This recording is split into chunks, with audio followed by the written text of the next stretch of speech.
Yo, yo, yo, welcome back to the Further Your Lifestyle podcast, conversations on lifestyle, passions, and hustles. My name's Chris, I'm your host, and I'm super excited to be back here having the conversation with you. Episode 152 today, and we're taking a bit of a sidestep. I wanted to actually, we were doing a lot of these episodes last year in 2023, where basically I'll pull a quote or I'll pull something that I've read and basically try and break it down from my own perspective. And I've got two quotes today that I thought which were relevant to, I think they're just relevant to trying to further your lifestyle. And I wanted to kind of just do it off the cuff, just talk as it comes. I haven't prepared anything, I haven't scripted anything, and they might be relevant to you, they might not. I've picked two for today, but they're in the sense of quotes that put life's ball in your court. And I think they're super important because there's a lot going on, right? Just in general. We have our own lives, then we have our work lives, then we have our how we react to the world, and there's all that. There's just layers and layers and layers of stuff going on. So I wanted to kind of just do a little bit of a different kind of episode, lighthearted, see where we go. And if you are new here, appreciate you being here. Thanks for dropping by. And the whole point of these conversations is to help you further your lifestyle. Now, if you enjoy this, if you find some value from this, I'll really encourage you to hit the like button, hit subscribe if you're here on YouTube. Otherwise, leave a review or leave a rating on the podcast if you're listening. Otherwise, if you find that this is really good for you and it might be relevant for someone else, give it a share. Give it a share. That would mean the absolute world to me. So, episode 152 today, and we're getting into two quotes we're going to talk about off the cuff. Let's roll the intro.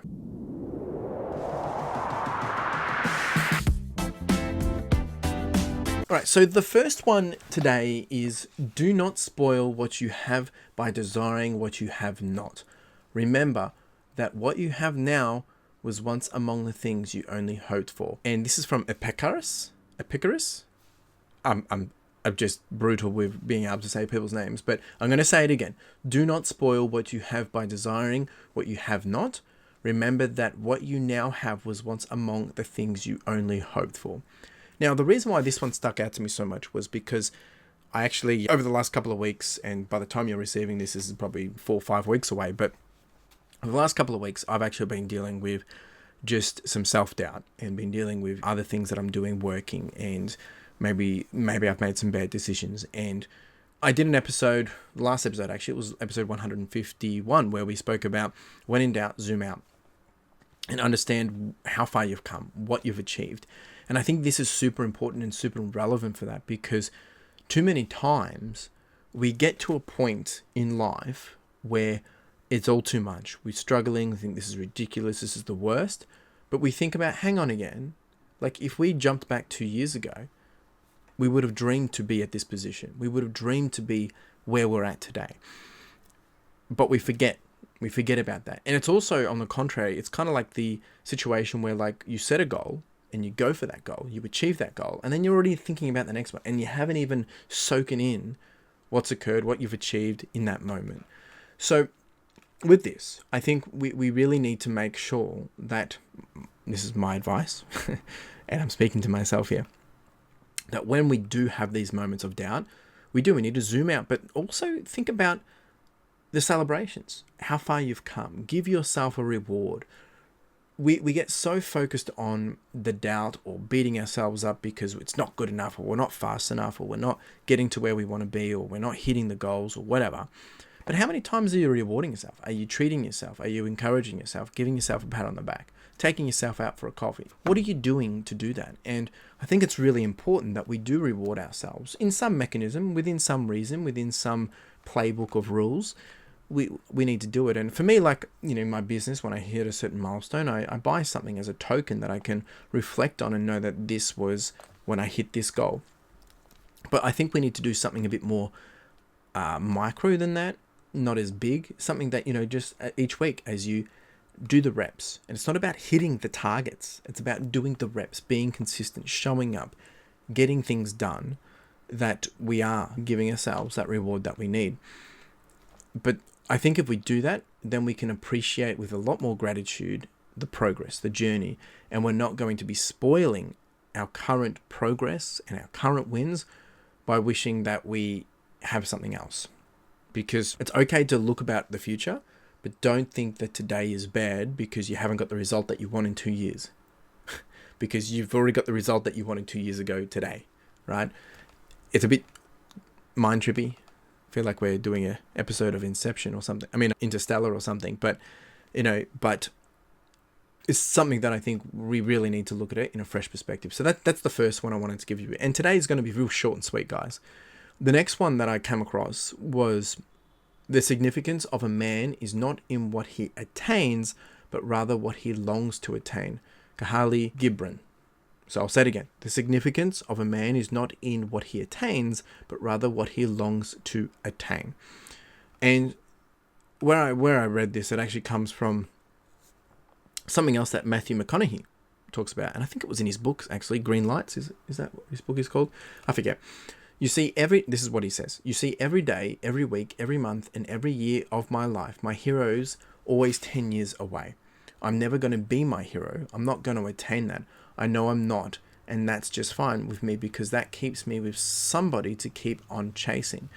And what he's talking about is that he's learning from the person he wants to be in 10 years. And when you think about that, is who do you want to be in 1 year, 2 year, 5 year, 10 years? And a lot of successful people talk about this is project yourself of what you want to be, where you want to be, the lifestyle you want, and work backwards. What does that person do to live like that? What are the decisions they're making? What are the things that they're doing? How do they live their life? What are the rules they live by? What are the things who are the people in their world? All these different things.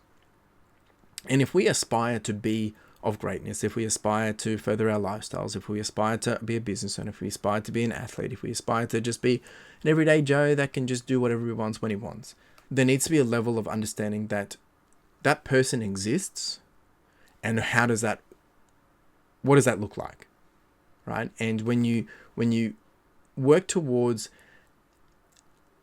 longing to attain for something, it's more rewarding as we go on that journey, because once we have it, we forget about it, right? And it talks about here, the significance of a man is not what he attains, but rather what he longs to attain. Because we see something on a shelf. If you go shopping, you see something that looks amazing. You get excited, the thrill. I'm gonna save up $1,000 to be able to buy this, and you work really hard. You do all the things that you need to do, and you get the $1,000. You buy it. Then you're like, you move on. What's the next thing? Just like that, like a squirrel. Oh, you're looking at the next nut, right? And we're so quickly to jump onto the next materialistic thing. But the actual journey is the part that is more rewarding than the actual result. Now, in the last part, we were just talking about reward yourself. And here I am saying that the reward is actually the journey in itself. And that's right, because as you make the progress, you're becoming a better version of yourself. And when I think about my business, I didn't know where my business was going to be today 4 years ago. I knew what I wanted to. I knew I wanted to build a business where I'm a business owner and less of me, and I want to build it out that no one else has ever built it out this way before. I didn't know what that looks like. But now as I progress, that starts to become clearer. It's also because I have a better understanding of myself and also where I can take things. I've had to pivot, I've had to adjust. But now I've written down things that I would like to see in the next 5 to 10 years the business go to. But I know I can't realistically do that today. There's things that I can do today that will work me towards that each day for the next 5 to 10 years. But when I attain those things, I'm sure I've already got another 5 to 10 year plan in play, if that makes sense. So I'm always working towards what I'm trying to attain ahead. But at the same time, I'm attaining those things as those moments occur. But they're not. It's like when you're on the path to do something, and it's just a matter of consistency, showing up, doing the work, solving the problems. You just do it. You just do it. When you hit the milestone, you're like, sweet, we done it. Celebrate, we win. All right, we know that the next thing is now this far away. Let's keep moving. And I'm not here to say that you have to be hustling and bustling and working your butt off. That's not what I'm saying. What I'm saying is, when we have those things that we're working to attain to, it keeps us honest. It keeps us stuck on a plan that keeps us honest to ourselves, because we also have the power to be able to say, I don't want this anymore, and to change path. You can do that too, right? What it's more about is when we go on these long adventures, when we go on these long journeys, these quests to find a better version of ourselves through whatever area of life that is, domain, whatever, we become a better version of ourselves, because everything we have to tackle, we have to deal with ourselves and how we deal with whatever it is we're tackling with. I hope this isn't riddles. The things I've learned about myself in the last 4 years have been so much more than what I learned when I was working for someone else, because I wasn't being able to be so self-aware because I was so focused on pleasing the other person, like doing the right thing for my boss, doing the right thing for the company. Now I'm building something that I am responsible for, that I am accountable for, because at the end of the day, if you're working for someone else, I'm just using this as an example, you're replaceable. Yeah, you have to be accountable to them, you're responsible for something, but at the end of the day, it's not yours. If something doesn't go right, you're going to be like, end of the world, right? Like at the end of the day, if we get real raw to it. Whereas with this, I'm the only one that I can blame. There's no one else I can blame. I am responsible, accountable, and it's real. My skin is in the game. And that's what changes the conversation around going for something opposed to just getting all these quick wins each week and getting my payday. Because when you're working for someone else, you're supplemented with this, I got paid, good, you feel great, but you're not really working towards a longer term attainment. And it's not about, I'm making sure I'm being very clear with this, it's not about you trying to attain everything or attain the most or whatever, but find whatever is your North Star. We've spoken about this 100 times, probably 4 times to be honest, on the podcast, and work towards that. And that's what you need to do. That's it, folks. That's what I've got for you today. Like, just little things that as they pop up to me, I wanted to share it. I hadn't really planned anything for this episode, and I was like, let's do some reading. And I always like to do some reading and thinking before I plan out an episode and see what's relevant. Or maybe I've been feeling things for the week, and then I jot it down and take some notes, and then I input it into an episode. But yeah, these stuck out to me. They're super relevant to me at this moment. Hopefully they're relevant to you in helping you further your lifestyle. As at the end of the day, that's what I'm here to do, is to help you. I'm helping you by helping myself, because I'm trying to grow, I'm trying to learn, and I'm trying to further my own lifestyle. Appreciate you being here. Any comments, questions, thoughts, chuck them down below. Let's continue the conversation. We'll be back here next week for episode 153. You'll have to wait and see what that episode will be about. If you have enjoyed this and you haven't been at the podcast before, we have 152 episodes that you can go listen to. Go check them out. Go share an episode. Would mean the absolute world to me. Appreciate you being here. You have a wonderful day. Cheers.